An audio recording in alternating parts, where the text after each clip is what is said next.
Good evening and welcome to the Laughing Monkey Music Show. Tell returning guests, Susie and Simon. How are you guys? We're great, thank you. Really good. Well, I'm glad to have you guys back. I'm a big fan of your music, and hearing a early preview of the new album is I'm really blown away, and I'm excited to talk to you guys. It's definitely right up my alley for the type of music I dig. I mean, I'm very eclectic as it is, and this album is, and I didn't think about it. I never think about things, which is probably good and bad. You get my honest opinion, but it's always a hot mess. It's eclectic in a way that it has a lot of different sounds. You both have great voices. There's even different nods and different styles of music, but it is a concept and it does follow a theme and it does stick together. It's not like it's like doesn't make sense, but it's really nice because it's kind of like a little of everything, sort of, and it all complements each other. So it's very interesting when you listen to it. You're not just getting like a one-dimensional album. Each time I go back, I listen to it. I swear to God, I'm hearing something different. I'm like, I don't remember hearing that. And to me, as a fan of music, I love that. I love to hear something new each time. It makes it exciting, and that's what I'm getting at least from this album. I mean, I don't know if that was your goal, but it's a lover of music. It's very fulfilling. Well, thank you. I mean, I think with the production aesthetic, is that we always try and bury stuff in there, that Hmm. people can discover later on. It's like a bit of hidden treasure, you like dig a hole, a Yeah. sonic hole, and stick a little bit of stuff in there, and then just wait for A somebody just to treasure uncover hunt. it. Yeah, Well, it's even more important besides my long-winded intro is production is so good. If it's good, it's great. But if it's bad, I mean, can we talk about how many times you've heard an album? And I don't want to just dog the '90s or the '80s because I love the '80s, a lot of music from there. But you'll find a song that has like a sound, whether it's a cowbell or a hi hat. Usually it's a hi hat, and it's just produced a certain way. And like once you hear it, you cannot hear it anymore. Like it ruins the song. So bad production can also ruin a great song, whereas totally. good production can help. Um, Not only build it up, but support it in a way, like a supporting actor, where it adds to it. To we can really focus in each time different parts of the instruments, and then go back and hear the whole thing as a cohesive unit. Yeah. That's what good production does.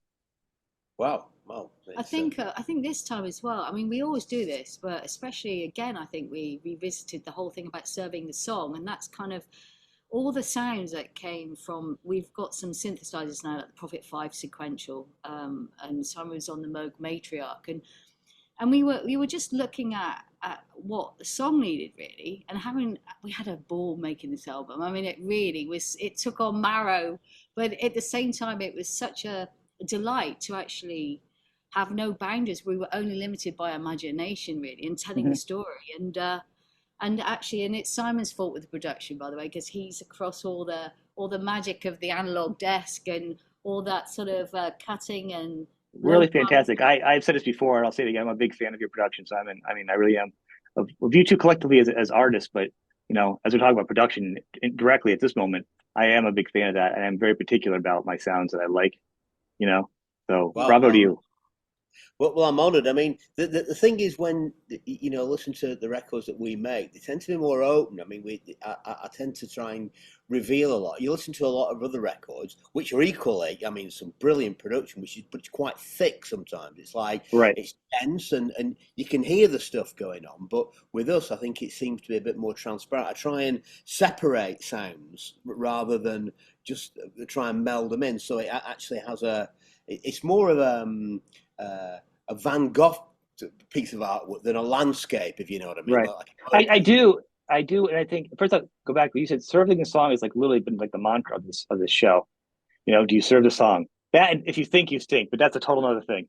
But on a serious note, serving a song is the most important part of any music. And as far as the songs go and the production together, there's a very hand in hand situation where not as a cohesive, but it gives it space and like the statement less is more sometimes really seems to work out in a lot of parts of these songs because it makes the album feel light, not like lighthearted. It feels like it was enjoyable, and it doesn't Yeah. take away from the lyrics, but there is a certain not inspiration, but there's an undercurrent of upbeat feeling I feel in this album that Mm. feels nice. It feels feels good. And Hope. as we were talking prior to this, hope earlier to this, the world is kind of on fire on different levels, and we don't need to get into like everyone has their different thoughts clearly, but everybody wants happiness. Everyone's hope and safety and love for their families. I mean, that's common, food and shelter and stuff, and hope. And music is every emotion you can imagine. You go through with music. You know what I mean? Whether it's happiness, sadness, I can probably pin every emotion to music. You know what I mean? I can't trust somebody that says they don't listen to music. I'm like, what? You know those people? You ever meet somebody who does that? I have. They go, nope. When you're in your car, you listen to music? Nope. What do you listen to? Talk radio? Whoa, you're making it really bad now. Like, really? I mean, how are you a mon? Are you got to be a serial killer because like literally, music is full of emotion. You know what I mean? So, Yeah, so yeah. this album is feels very good to the heart. You know, and we should jump in talking about the lead off single because once again, it's got a little of everything in it. It feels fresh. It's got a little like a new wavy feel, but it feels fresh and modern. Saving Me Yeah. with our single. It was interesting we wrote this one, and it's really head on about the underbelly of organized religion. Mhm. We're not we're spiritual people, and it's about a man-made faith system which has flaws, and it's the underbelly. It's that bit that we're actually talking about, you know, the fact that you're supposed to be this love machine, but you've caused a lot of wars, you've caused a lot of pain, conscious bans of contraception. So cultures have completely suffered because of some of the policies of Right. organized religion. And we wanted to just really write a song about that because it's there. It's the elephant in the room. It's always been in the room, and you know, we wanted to. But there is a positivity about that because it's actually sort of standing tall and saying, "I see you, big Mr. Elephant." You know, it's one of It those songs. It's a good. It's a positive song about something that's actually pretty nasty. it hears to me as a strength, as an independence. It feels like it's most empowering to a person. You know, Mm. like Yeah, like you're here, I'm here. It's obviously I'm not going to quote the lines, but it does say that look at me, I'm here. And this is how I feel, and it's kind of drawing the line in the sand, but standing up for yourself and feeling good about it. And like to that, anything that has a good concept, and then you put like a policy and a group, and you're collecting money, it's going to go belly up. Even like the charities. I mean, you remember the charities were so good a long time ago. Now you really have to get to the bones of it. It used to be before we found out, it's like charities that get like 90% of the money to the hungry people are going, to the organization in waste, and like 10% were going like, and then people start looking at charities. So like everything that people get their hands into either gets corrupted or red tape or everything else.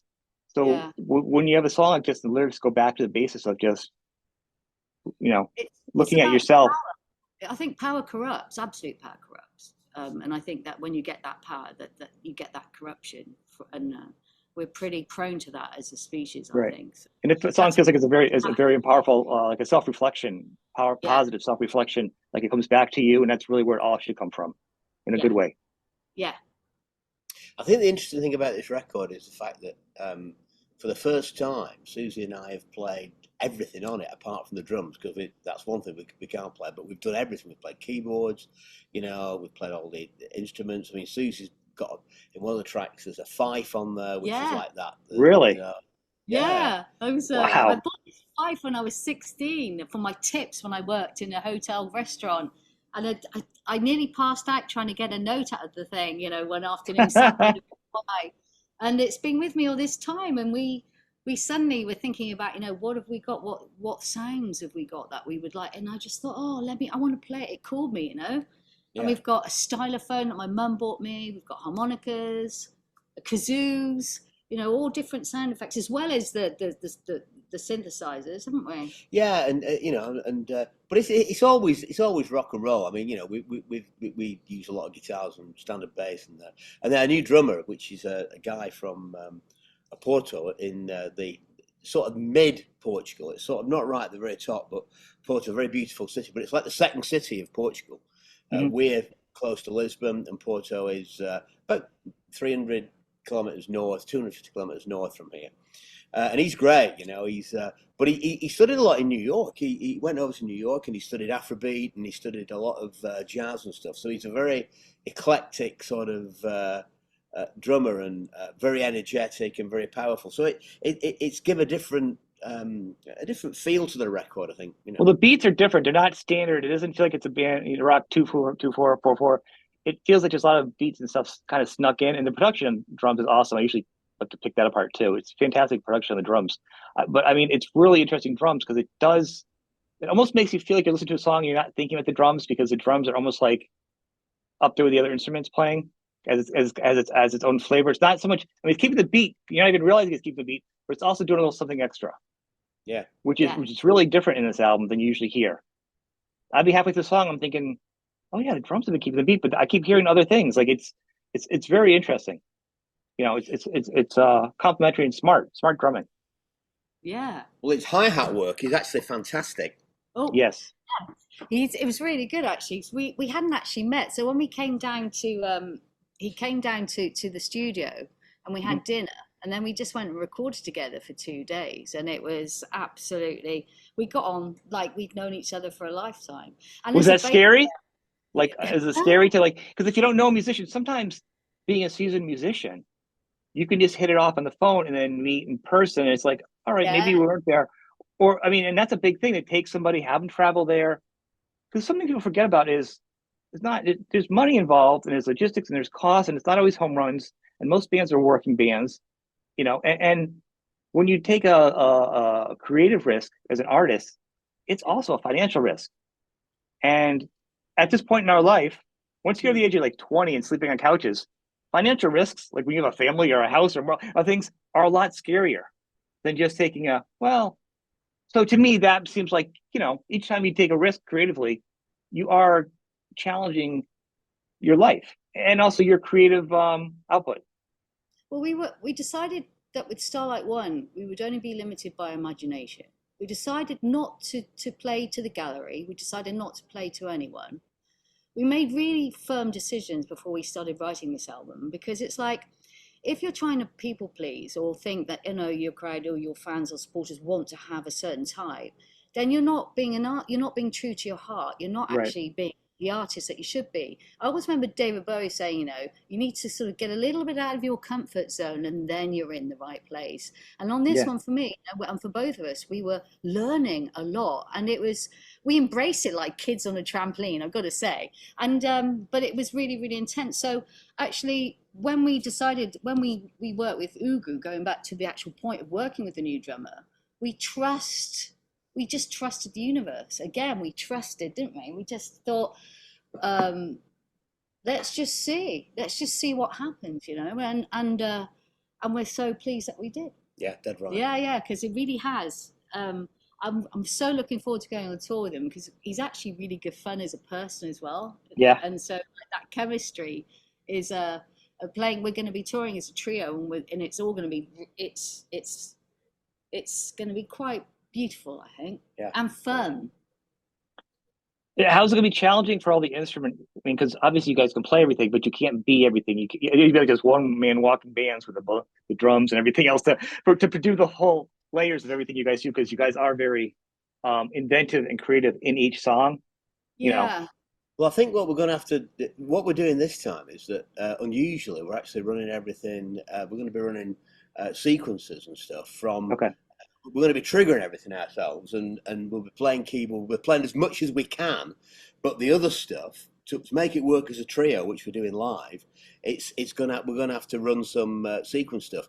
Now, and going back to the '80s or early '90s I had a band that was reasonably successful. We got a record deal, quite a big one, and that's what we used to do. But then in those days it was really hit and miss. It was like we had this sequencer box called MC, I can't remember what it was, the Akai thing, and it was called a highly important box, to which the gig could not go on without it. yeah, We had two. Steve had it. It was like a little briefcase that he almost handcuffed to his wrist like some sort of security, and he'd take that everywhere. And it was a floppy disk drive, and oh god, Steve. But it, but now we know we're going to run it off computers. But we're still very much live, and we're trying to make sure that we get everything sounding really yeah. really alive and natural, Well, rather than sort of a sequence thing. well, the core instruments of the song we're going to be playing live, and the extra bits that you don't need, that aren't all the way through, they'll be well, the extra that's a bits. difference. I think if you guys have been aware of the musical climate conversation, one of them has been, well, there's two big ones right now. Merchandise being taxed by venues, and the other one is is tracks at, where's the line for bands and tracks and stuff. You know what I mean? And this is perfect. This is the perfect world for me. This is where the line is perfect because you guys don't need it, and you can play the music. If say your laptop didn't work, you guys would still play. You would improvise because you are artists. What this does is with the layers of music is like when you see a concert and you hear the background of an orchestra, or you hear, you're not going to take a 20-piece choir. You're not going to take a symphony, a bunch of violinists for one song. It's not affordable, it's not practical. Certain sounds you cannot take on the road. Those are things that are acceptable when you're playing. You want to fill out the song if you can, but it's not taking away from the song. It's adding to it, and it's not needed. It's something you want to add to give more to the audience of the song, but it's not going to stop you from performing if your laptop gets crushed by in a car. It would suck, but it's not going to stop you. Not all the songs don't need it anyway, because we're playing on tour. We'll be playing some from Blueberry Pie, Right. Well, that's what I mean. I'm talking to like overall, but like you guys aren't that band. This is the perfect storm for me of why I think when you should add stuff. I'm not just black and white where it should be nothing, because honestly, some bands do need it for their songs because the songs are designed around a certain sound that isn't possible to bring out there. Whatever that sound is, it really makes that song special. So don't take it away from yourself either. So this is where you guys have that perfect blend. And what I wanted to say is also, I don't know if I pointed out this last time, I love both your voices. And what I also love is when a lot of bands, like families sing together, they have a great sound together. You guys, without being, you guys blend together like almost like it's the same thing. It's really fantastic. You guys have it. I see you guys being a couple is even better. But not being related is I usually see that in bands. No, family members, whether it's parents or kids, whatever, they have that beautiful sound, and when the notes hit together, like it's magic, and you can't reproduce that. So when I hear people that aren't related and they can do that, it's almost even more special that you found each other as artists to sing together. So when you guys sing together, it's beautiful, and also you guys are standalone solo artists when you sing, each different tracks, they're beautiful. So I want people, because we can't break down all the songs. I want people to understand when you hear the album, that's what you're hearing. You're hearing two different great vocals, and you guys together are beautiful. So, well, I think that's what I hear. Yeah, the harmonies, it's very strange because that was the first thing. When we started playing together, somebody said to us, your voices sound great together. And it's something about the frequency, it's something about the fact, because, even though it's a female vocal and a male vocal, sometimes they can sound apart, but together. I mean, there's one part on a track called, what's it called? First one on the second side. Shine the light on me. Yeah, shine the light on me. The last chord that we play and we sing together, I listen to it through the monitors here, and it sounds like the same note. It's just like really odd. It's just like fixed and glued together. I think that's a song I had to play back many times that got me thinking about that. No, but it really is. And I'm not just shining on you guys because anybody knows the show is people I like. I don't need to, you know what I mean? Pull on anybody. I don't have that. Look at my mailbox is full of too many bands actually that get mad at me because I can't hear them. So this is, a show of true love of artists. And so what I'm saying to you is really true. What I enjoy from your music, these are the things I hear from you, and I really enjoy. I mean, you guys are great people, so it makes it a fun talk. Yeah, but I mean, you guys could be jerks. I'd be like, I really like their music though. Too bad they're jerks. I still listen to your music. Maybe I wouldn't interview you as much. I'm looking forward to it. But my point is, you guys are fantastic, and it's always fun, and I look forward to talking to you. And it makes it even more enjoyable knowing how great you guys are listening to music, and how much you love music.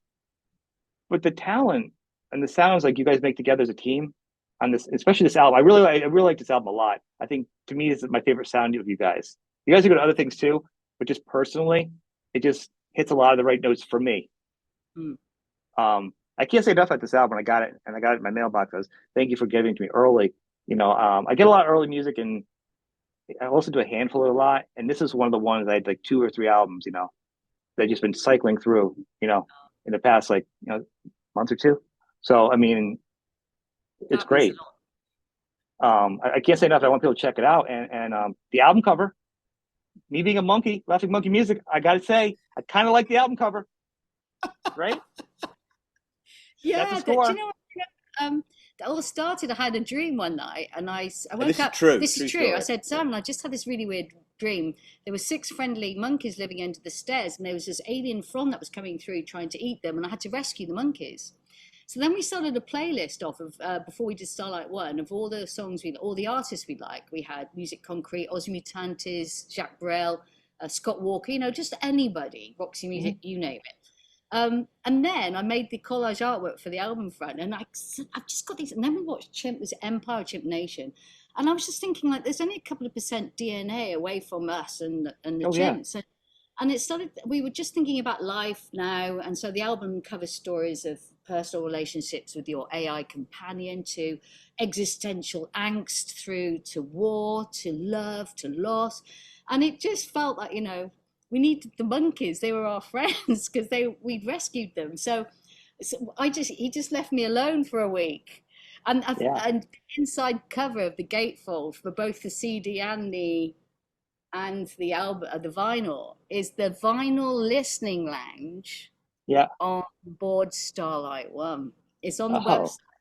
website, and it's got a few more of our furry, hairy friends in there. That's all I'm going to say, and a really cool record deck. Yeah. All right, we'll keep that in mind. I will. I mean, but and I saw that. I'm like, obviously, I love it. I love the fact it's got a little bit of the AI, the space thing, and the monkeys, because I like both. And obviously, I mean, I name my show after my favorite things. You know, well, I joke about it, I say it's laughing and monkeys and music. And actually, if it was my 3 favorite things, would be Laughing Monkey Cheeseburger Show. But that would be kind of so that would be ridiculous for a music show. So it's Laughing Monkey Music Show. But I digress. But I mean, yeah, I think it's great. I love the cover. I love the art. I love the colors. I mean, it's really a full package, and that's what excites me the most. And that's where you can tell in my excitement in this conversation, where it really is a home run for you guys. You know, I enjoy all your work. I'm going to be honest with you.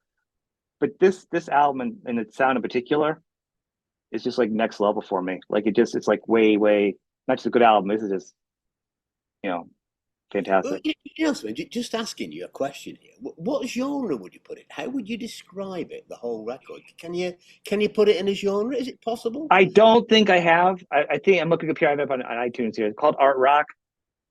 I don't know. Art rock makes you think of like art of noise, and then somebody with a pointy triangle nose. That's just me. I'm 52 years old, so maybe I don't know. I'm looking at it and I'm thinking, I don't know what I'd call it, because not even a space rock, because there's something about it where it has that underlying new wave feel, but it's got rock in it, and the lyrics are smart. What you do, and one of the things I'm going to say that's at the same time while I'm describing this is, and why I'm having a challenge is, sonically, I always have an issue. One thing I talk about besides drums is, like, when you do more than one guitar in an album, a lot of people, you need to do like different style guitars. You need to find different tones and frequencies. Everything needs a space. Now, that being said, one of the things with this album I noticed is not just with keyboards and guitars, everybody still had its own sonic home. Yeah. Which I think is really special to me, because I think once you start getting keyboards, like especially like keyboards, not like talking like John Lord, Deep Purple, like that sound is going to be, it permeates. You can't mess with it. It's where you're going with it, which I love, but it's not. When you get really keyboardy, they can really start to blend into too much. And that's where you have the danger of bleeding into your own song. And this is me being super nerdy now. People wouldn't even notice it. You guys probably know what I'm talking about. I'm not hearing that. And that, to me, I think is why one of the things that elevates it to me, like everything feels like it's still separate, but working together. And I think that's a challenge in a good song, and especially in a good pop keyboard melody. Without it, you know what I mean? Being smart and simple, like the Beatles, smart but simple. Like, I should have thought of that, but you can't think of something that simple. That's kind of what I'm hearing. But back to your questions, I look at this, I don't really know. If I think of it, I'll email you and let you know what I think. I don't know how I would blend it. And I think it's a compliment. I think it's good. I think that's why it stands out special. Thanks. I don't, you know. When we put the songs together, they found a natural storytelling narrative. So that's why we said, you know, it's meant to be, it'd be great on the vinyl. Listen to it as per a vinyl in order, so that you get the full benefit of the journey that it takes you on. And it is all connected, and it does sonically change, but it all belongs together. Yeah. I think that's something that Simon did on the production with that, to make sure it all belonged. Yeah. It's meant to be listened to more, that's the thing. Yeah. It's like like when you see like comparing movies like when like Harry Potter or Lord of the Rings, it's like movies, right? You hear them, you're like you want to say, oh, it's a fantasy, but then you see the stories. There's an arc, there's family, there's love, and also it's not a sci-fi film or it's not an adventure film. There's also it's like political or it's not the opposite, but it has all these different dimensions as you listen to it or you watch these films. They're like it's not really Harry Potter's not really this kind of film. It's not this kind. There's all these different dimensions, or Lord of the Rings has 5 billion layers of other stuff that's not really just adventure film. Yeah. So when I hear this as a musical piece, it's not just one type of thing because I feel like there's so many dimensions. It'd be easy to say it's one thing, but then when I Yeah. really listen to it, like when you like those films, you hear I hear so many different things in it that it wouldn't be fair to just call it something, I guess. I think it's very Thank you. much. Yeah. Thank you. I think it's very much based in us as humans, as people. It's based on Earth, but also look where we're based. We're based on planet Earth in the universe. Come on, let's look at the context of really what's going on. And then I think the only time we see that is when you see a sci-fi film or you see, Right, one of those astrological Brian Cox, talking about right. stelliferous era when there's stars in the sky. But I mean, really, what I what I what I've really enjoyed with this album as well, is like saying things in music that you can't say in words. The words, there are lyrics, but for us, it's a big uh, love letter. It's a letter of hello. And this is the for us. We decided that we've got it on pre-order now, but we decided to do it on this 180-gram milky clear vinyl as well, which is the first time we'd never even heard of it. It's like clear, but it's got like a splash of milk, extra calcium for the audios. But and the CD, and we're not going to stream it either because we want it to be for people who really don't want to just swipe through. It's not made for Really, you're that. not going to stream it? Oh, No, no, it's going to be exclusively on Bandcamp. So it's not going to be on Spotify. It's going to be on YouTube because obviously you need the video. So we're going to yeah, have videos, but we're actually not going to put the album on Spotify. no, So Ever? we no, well, I not say never, but no. you never say never about never. But I at the kind of like moment, the idea, but can I give you an alternative concern of why I wouldn't? Yeah, yeah, Because there are people in other countries or other parts of the world, and I know this just from doing the show because I'm adamant against artists not getting paid on Spotify, totally. So obviously you knew about music, there's certain things you're going to take a hit as an artist, but not putting it anywhere, whether it's even streaming on your own site so people can hear it.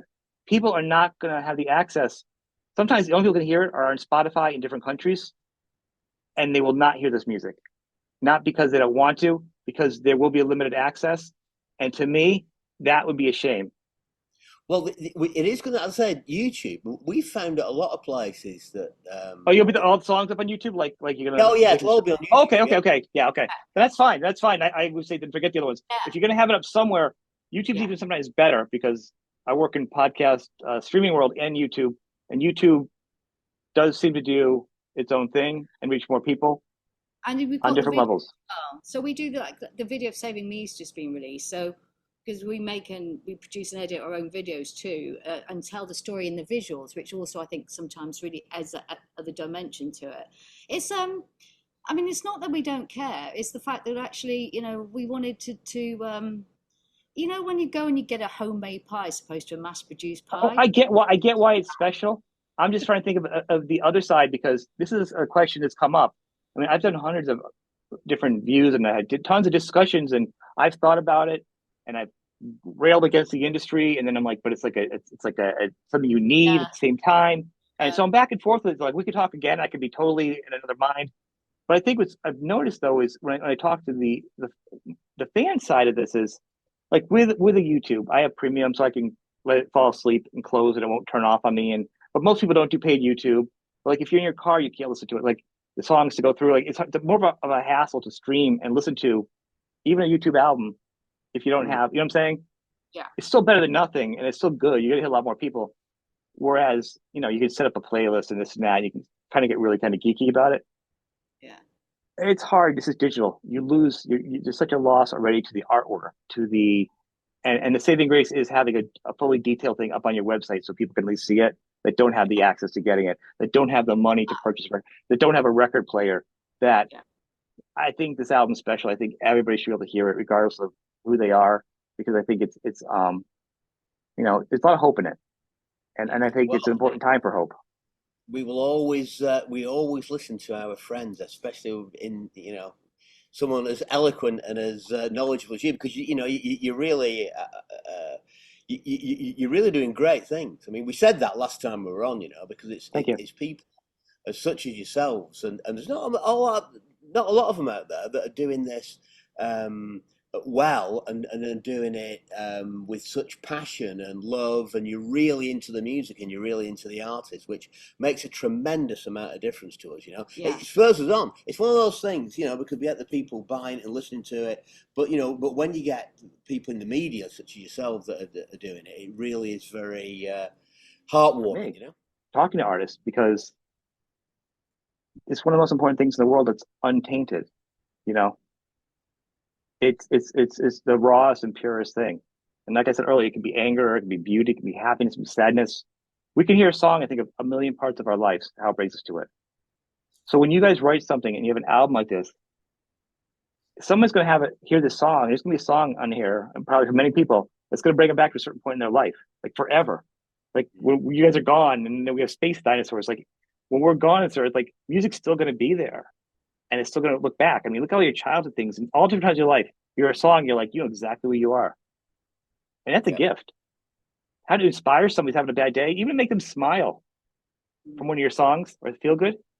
I mean, that's something to put your head down the pillow at night saying, "I did something good today." I mean, that's a wide-reaching thing, you know. Well, it is, and and when you do, and we do get that, when people actually mention that they've been listening to our stuff, and it gives them a feeling, and they keep putting it on, and it's in the car and all that sort of. It really is. It's great for us, It's a It bit really is. humbling, isn't it? Where you Yeah, just kind of go, you kind of inside go, wow, thanks so much. Because, that's really what we're about, connection. It is about And it's connection. important. And I think the hard thing is, and this is what I hear with artists, and I always want to say to the artist, being true to yourself and putting it out there. It's like when you write a book and you read a book and then you see a movie.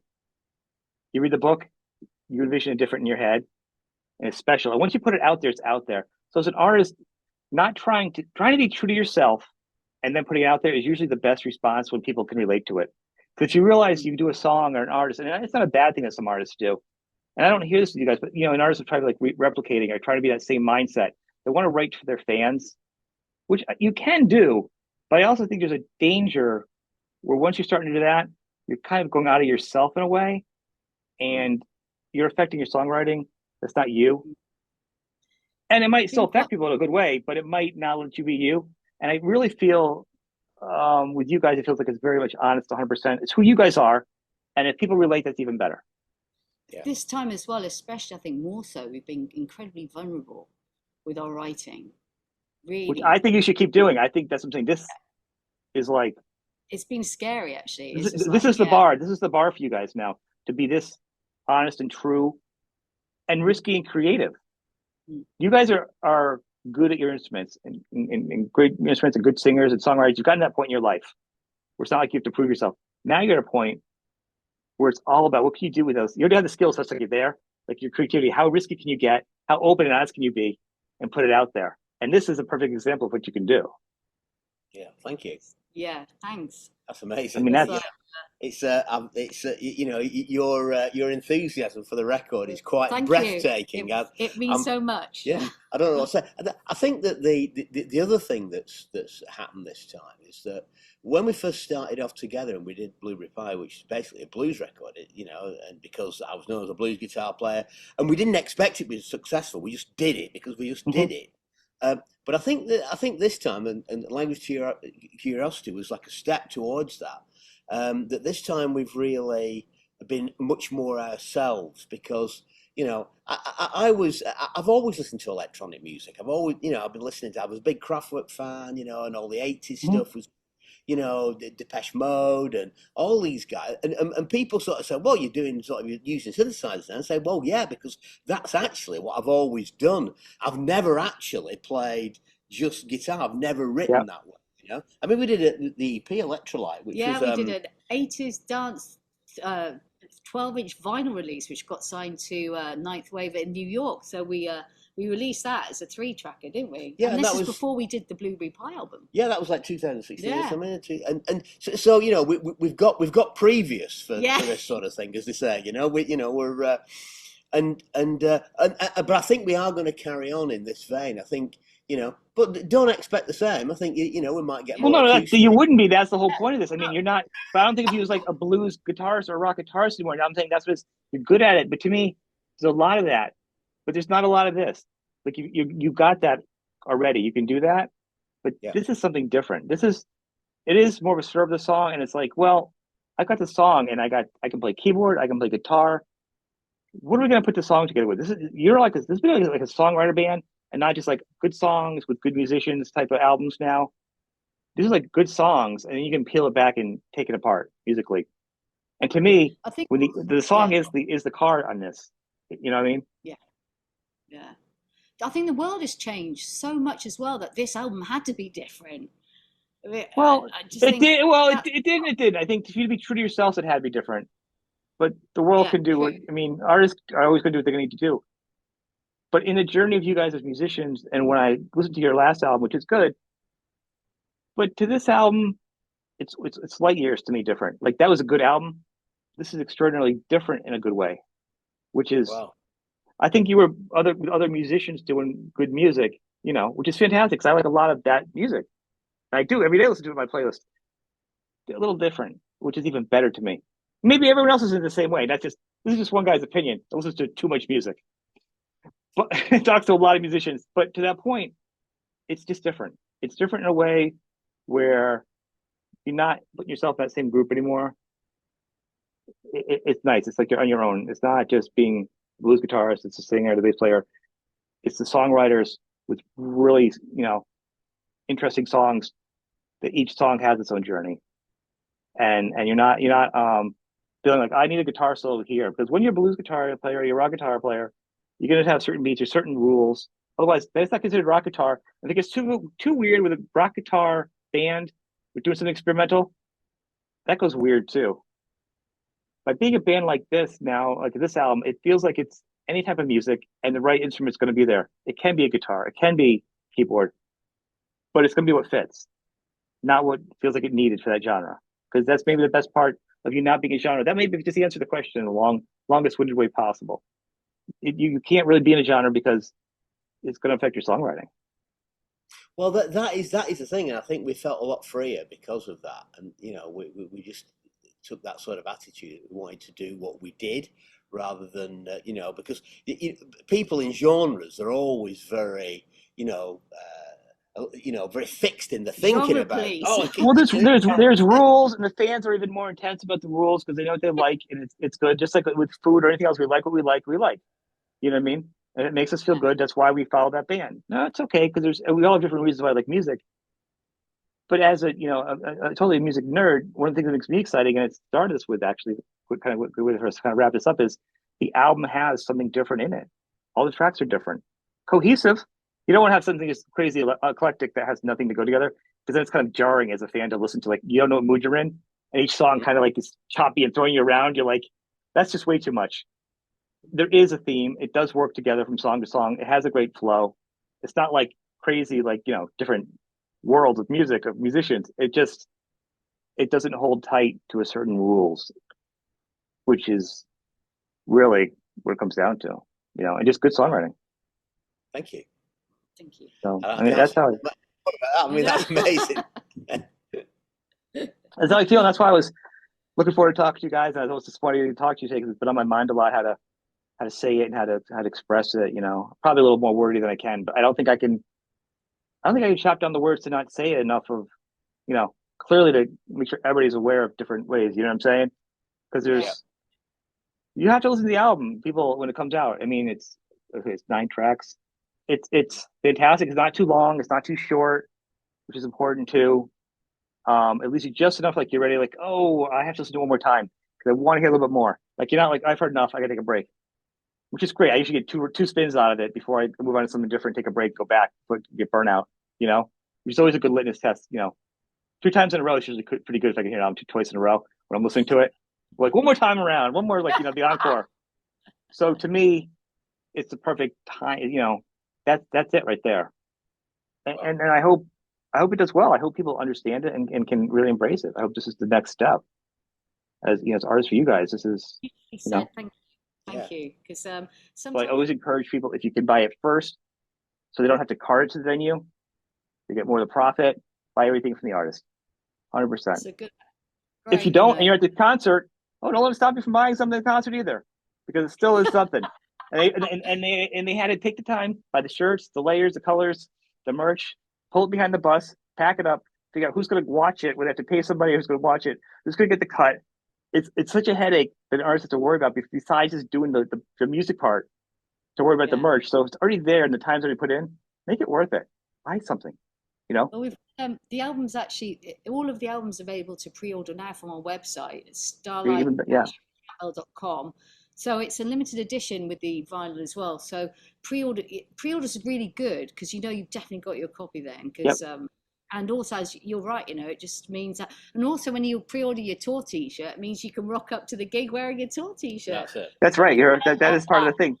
I love that when we see people wearing a, we giggle like Yeah. kids because they're like, oh, you know, and it's just like a big hug, you know, when you see that. It's great. Right. I think it's fantastic. I do. I want to thank you once again for sharing your music with me early. I consider it, a gift Thank to share it with me early like that, and for coming on the show and give me a chance to Well, talk Sean, to you you're an guys. inspiration. You're an Yeah, inspiration. Thank you so much. you are. Um, everybody likes good reviews. Everybody likes enthusiastic people, and you've given everything. So thank you so much. Well, Thank you're you. welcome. I mean, and that's probably the good and bad of my show. If you're going to be on my show, it's generally going to be a good review because that's who I like, or I'll find something good about it. I'm not going to invite you to my musical house and be rude. But if I really invite you in the house, but I'm also not going to invite you in the house because I don't need to have anybody over my house either. I can be pretty antisocial. But if you're a guest in my house, it's because you really are good music in my eyes. So Right. to that point, I thank you, and I want people to check you guys out. As you know, it's pretty awesome. And there's clips online you can go to. You can go to YouTube. You can stream, and they have other great music too. And maybe if this album's not for you, they do have other types of music, and that's kind of the whole point of this whole thing. To me, this is different, exciting. But they do other types of styles of music too. Fantastic, and that'd be for you. So don't pigeonhole. I don't like this one song. They have songs that are totally different on other parts. So don't just stop there. You know, kind of Yeah. check out all the stuff out there. You might find something else. You know, you guys are very eclectic in your albums. Thank you. So thanks, man. I want to thank you for being on the show.